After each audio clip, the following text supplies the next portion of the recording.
مودع والله مودع دارك فيها اسباع مودع والله مودع دارك فيها اسباع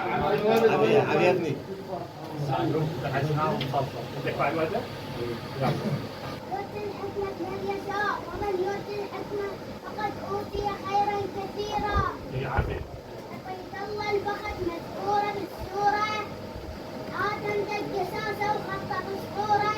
لكن يوم جود وشرف للتاريخ يا دار الكرم بالبخت معمورة ما أنتم عنوان السابق يا أنتم عنوان الدار باقي الناس حاضر الطير أنتم عنوان الدار